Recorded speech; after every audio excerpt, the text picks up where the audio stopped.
The night shift began the way it always did, too bright for how tired everyone felt. Fluorescent lights hummed above polished floors. Monitors blinked in steady rhythms. The hospital breathed like a large, sleeping animal. The new nurse moved through it without sound, her shoes making no more noise than the carts she pushed. Her name was on the schedule, but few remembered it. New nurses were common, quiet ones even more so. She did her intake checks without asking for help, adjusted an IV pump before it alarmed, and relabeled a blood sample that had been marked 5 minutes late. Small corrections, invisible work. At the central desk, 2 senior nurses talked about weekend leave. A resident complained about a delayed CT scan. No one noticed when the new nurse paused at the security monitor near the elevators. One camera flickered, just once, then stabilized. She watched it a second longer than necessary, then moved on. In Trauma 2, a middle-aged man groaned softly under sedation. His vitals were stable, but his oxygen saturation dipped by 2 points. Not enough to trigger an alarm, enough to matter. The nurse adjusted his mask, checked the line, and waited. The numbers climbed back. She noted the time in her head. Not on the chart. The charge nurse passed by and nodded without stopping. "You're good here?" she asked, already moving. "Yes," the new nurse replied. Her voice was level, unremarkable. The intercom crackled overhead with a routine announcement about visitor hours. It cut off mid-sentence, then resumed. A technician frowned, tapped the speaker, and shrugged. "Old system," he said to no one in particular. The nurse didn't shrug. She checked her watch instead. The seconds felt slightly off, like a rhythm that had lost its downbeat. In the emergency bay, an ambulance crew wheeled in a patient with blunt force trauma. The handoff was rushed. Sirens outside overlapped in the distance, closer than usual. The nurse took the clipboard, scanned the vitals, and asked one precise question the paramedic hadn't prepared for. He hesitated before answering. She thanked him anyway. When the surgeon asked for O-negative blood, the order went through twice before the system confirmed it. A junior clerk cursed under his breath. "Network's lagging tonight," he said. The nurse caught his eye. "How long has it been slow?" "Since about an hour ago. Maybe more." She nodded once. No follow-up. She stepped aside and pulled gloves tighter over her wrists, covering a thin scar that ran along the bone. Old, clean. At the staff entrance, security guards joked about a news alert on one of their phones. Something about an exercise downtown. One of them laughed. "Hope they don't shut roads again." The nurse passed between them, pushing a medication cart. She slowed just enough to hear the word exercise repeated. Her jaw tightened for a fraction of a second, then relaxed. In pediatrics, a child cried softly while his mother whispered reassurances. The nurse knelt, adjusted the blanket, and showed the boy how to breathe slowly. He copied her without being told why. The crying stopped. The mother mouthed, "Thank you." The nurse stood and moved on before gratitude could turn into conversation. At 1:17, the generator indicator blinked amber. It stayed that way for half a second, then returned to green. No alarms, no announcements. A maintenance issue, someone would say later. The nurse felt the vibration through the floor anyway, a low tremor that didn't belong. She walked to the window at the end of the hall, where the city lights spread out in orderly grids. For a moment, the glass reflected her face back at her, calm, unreadable, eyes focused beyond the immediate. She scanned the sky, not looking for anything specific. Just checking. Behind her, a doctor snapped, "We're falling behind! Where's radiology?" The nurse turned. "They're rerouting power," she said. "It will take 7 minutes." The doctor blinked. "Who told you that?" She was already moving. "It's usually 7, she said, as if guessing. It took exactly 7 minutes. When the lights dimmed again, barely perceptible this time, someone laughed nervously. "Okay, that's new."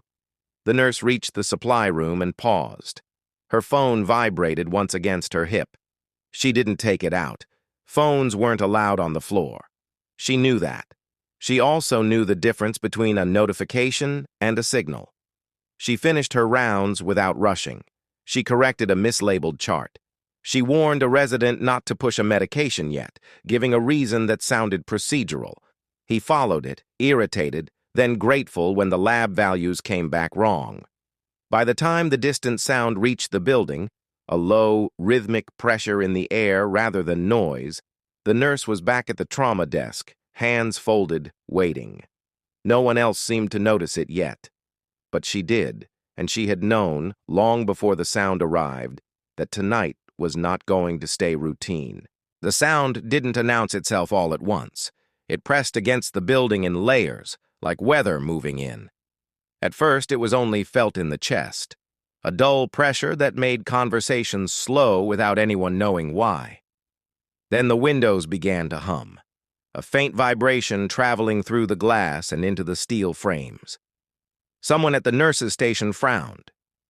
"Is that a helicopter?" "No," a resident said too quickly. "Too low, too heavy." The nurse was already moving.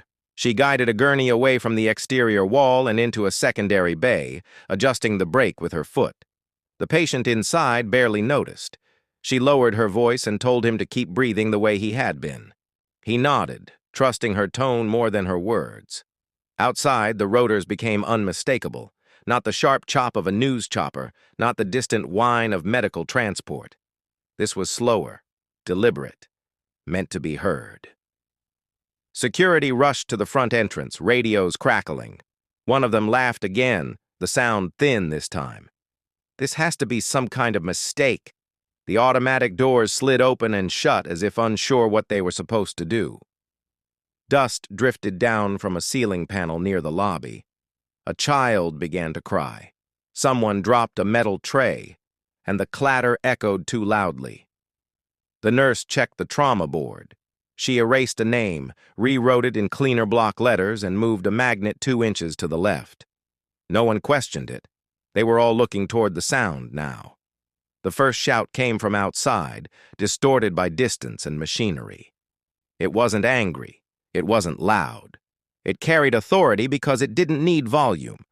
"Hospital security, clear the landing zone." "There is no landing zone," a guard shouted back, stepping forward with more confidence than sense. "This is a civilian facility." The nurse stopped at the edge of the lobby and watched through the glass.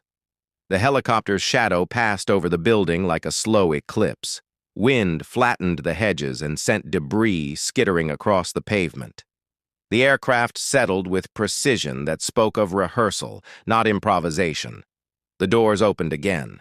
This time, men moved through them. They were not running. They didn't fan out dramatically. They walked with purpose, boots steady, hands visible but close to their gear. Their uniforms were unmarked except for subdued flags, faces calm, eyes scanning.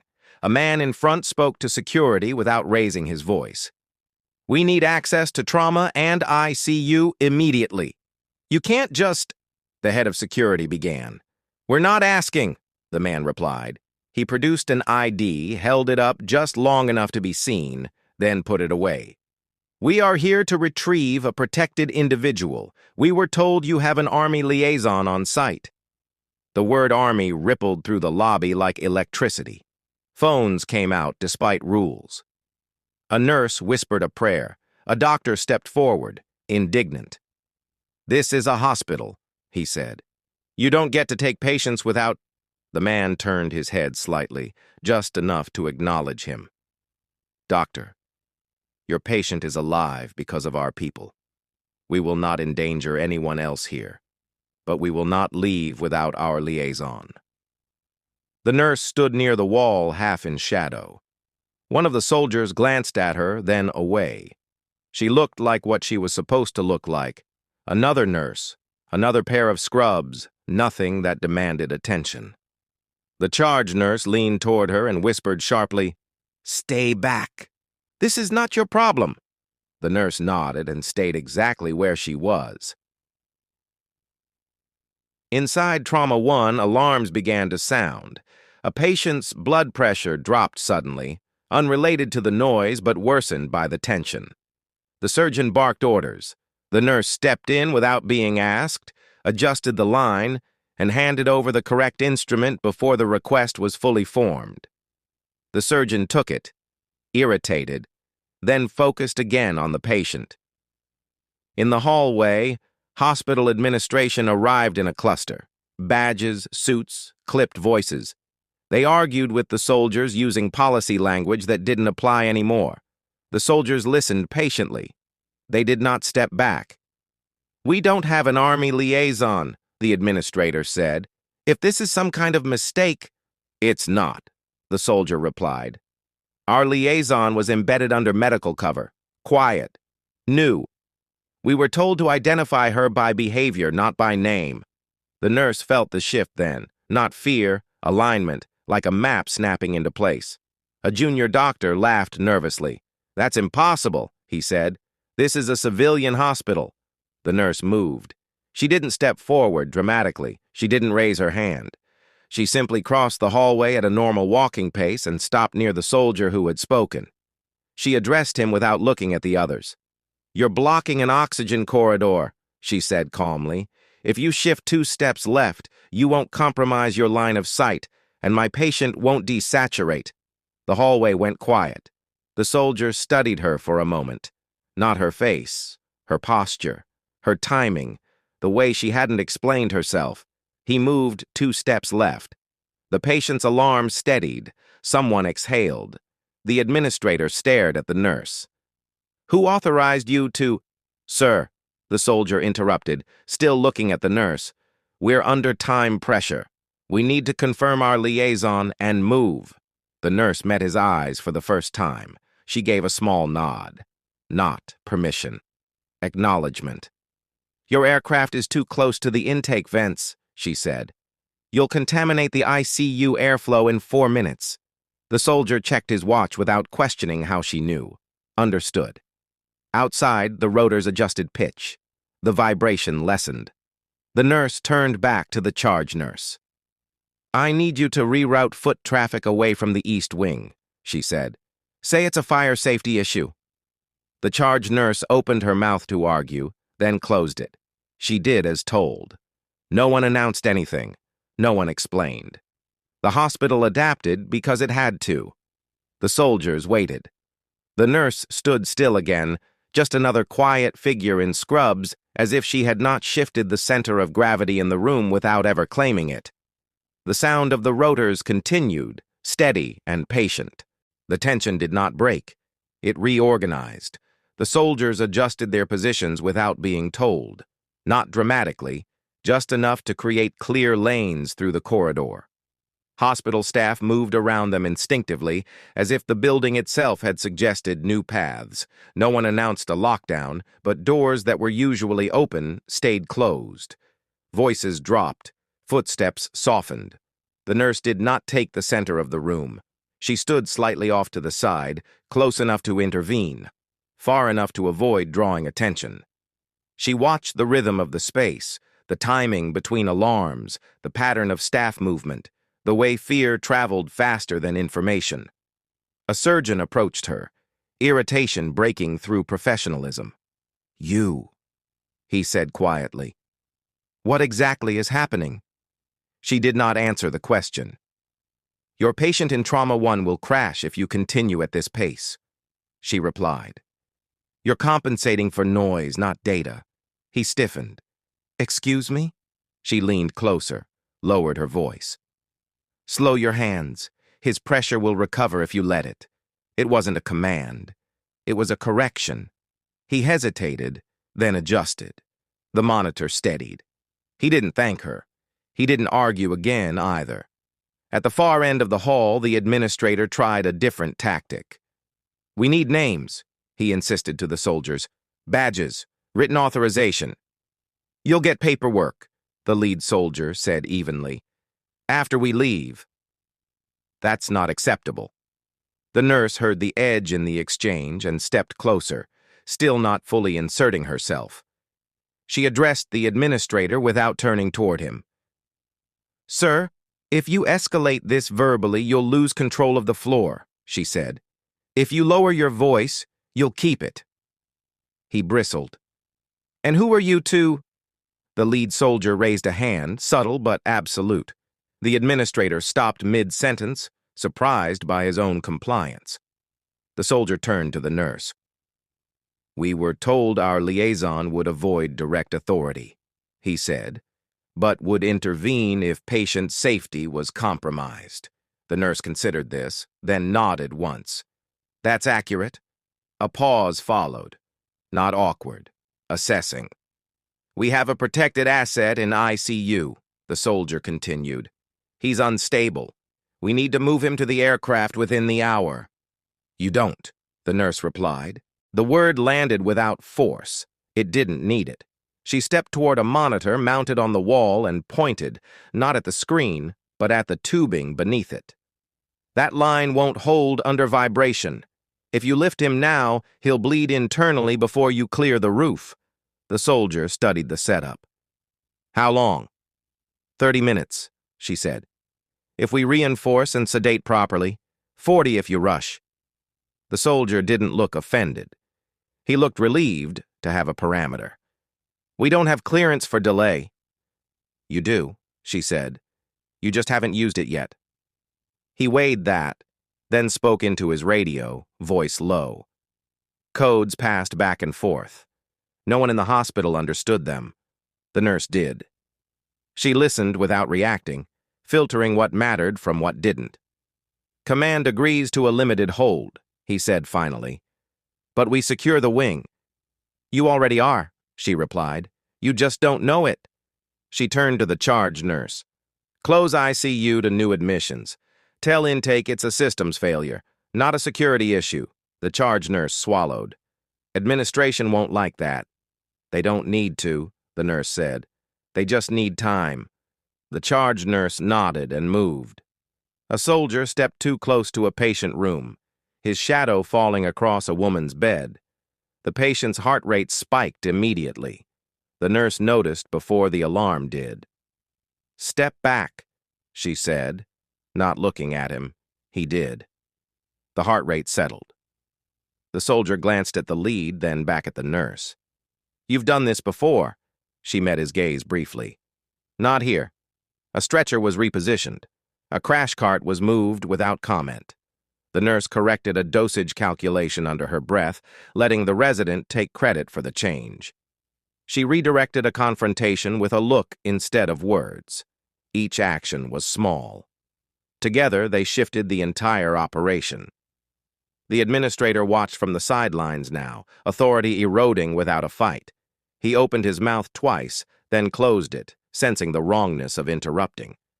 The nurse approached the ICU doors. She stopped short, hand hovering over the handle. For a moment, her calm wavered, not visibly, but internally. The cost of stepping through was clear to her. Once she crossed that threshold, some things could not be undone. She lowered her hand. Prep him, she said instead, to the team inside. But do not move him yet. The lead soldier nodded. Understood. Outside, the helicopter idled, fuel burning, time bleeding away. Inside, the hospital held its breath. The nurse remained where she was, present, contained, directing without command, while the lines of authority realigned themselves around her, not because she demanded it, but because nothing worked unless they did. The decision arrived quietly, without ceremony. It settled in the nurse's chest like weight, not doubt. She had already calculated the outcome. What remained was whether she was willing to absorb it. Inside the ICU, the protected patient lay pale and motionless, his chest rising with mechanical assistance.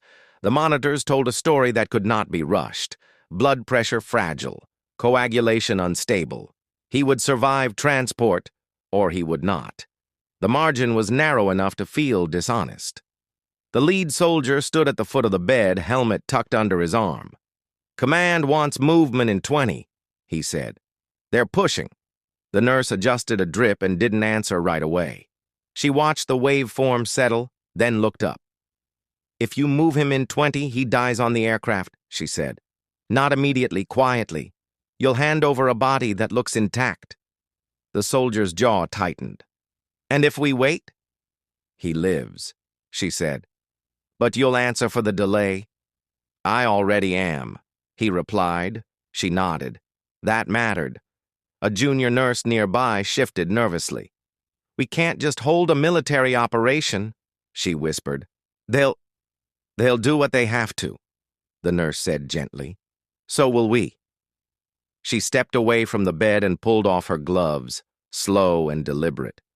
She knew this was the moment where silence would no longer protect her. She reached into her pocket and took out the phone she wasn't supposed to have. The screen lit her face for half a second. The administrator saw it and stiffened. You cannot use personal devices in... She raised a finger without looking at him. He stopped. The call connected after one ring. No greeting, no identification, just breath on the other end.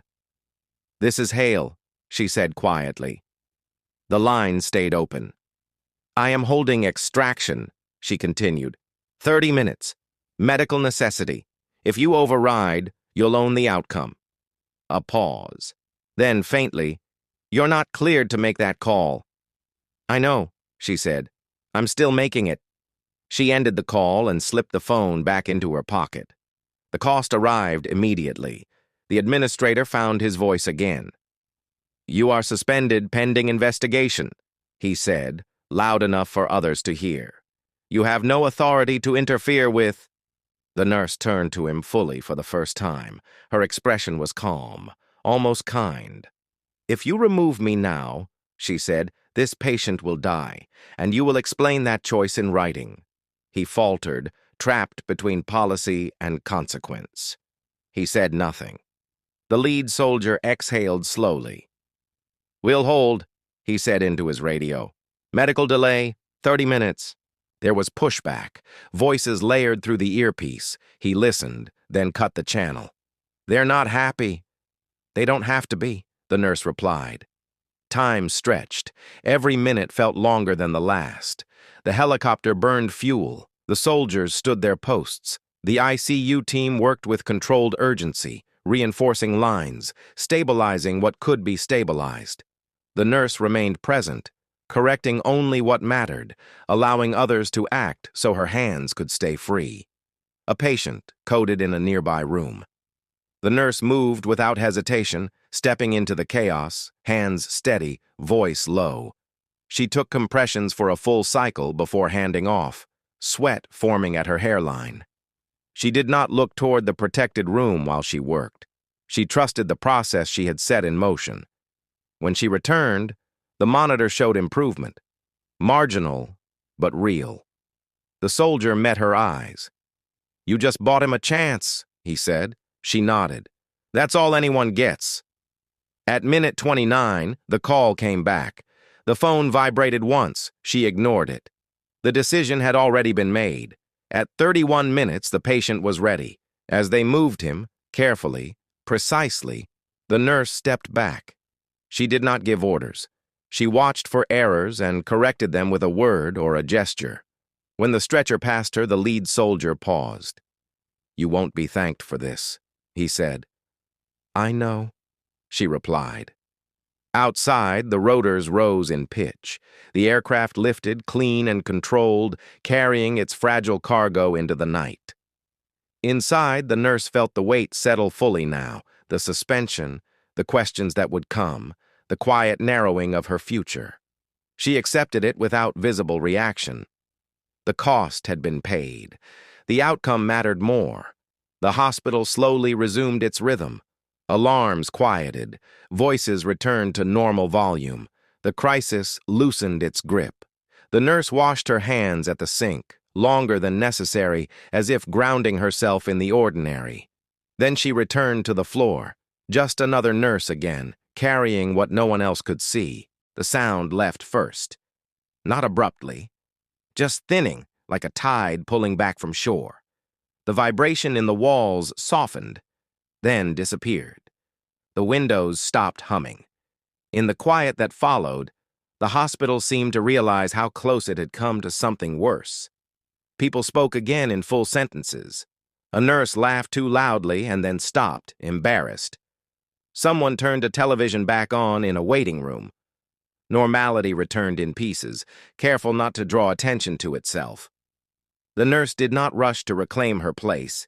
She finished a set of notes by hand, precise and unemotional, documenting only what could not be argued. There was no mention of helicopters, no mention of soldiers, only vitals, times, interventions. The truth, trimmed to fit the system that would read it. The administrator passed her once without stopping, then again, slower. Finally, he spoke. "Human resources will follow up," he said, voice flat. "You're relieved for the remainder of the shift," she nodded. "Understood." No one protested. No one defended her. That, too, was expected. In the ICU, the bed where the protected patient had been lay empty now, sheets already stripped. Another patient would take that place before morning. The machine did not pause for meaning. As she gathered her things from the locker room, her phone vibrated again. She waited until she was alone before checking it. One message. No sender name, no punctuation. Good call. She deleted it. At the exit, a familiar voice stopped her. The lead soldier stood just inside the door, no helmet now, jacket zipped against the cooling air. He didn't block her path. "They lived," he said simply. He stabilized in flight. She absorbed that in silence. It did not change the cost, but it justified it. "They'll ask about you," he continued. "Officially, you're a problem." She gave a small nod. "That's fair." He hesitated, then reached into his pocket and handed her a folded card. No logo, no rank, just a number written by hand.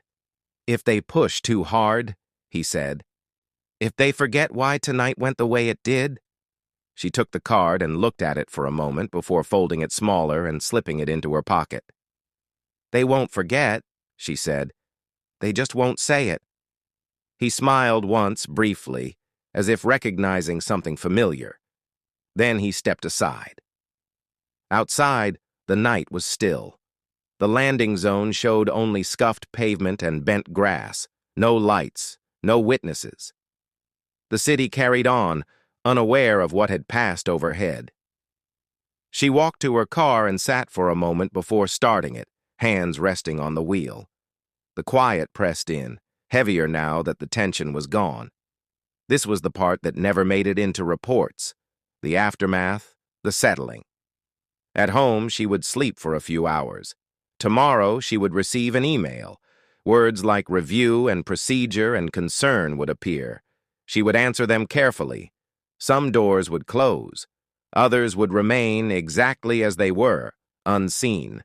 When she finally drove away, the hospital receded into the dark, just another building full of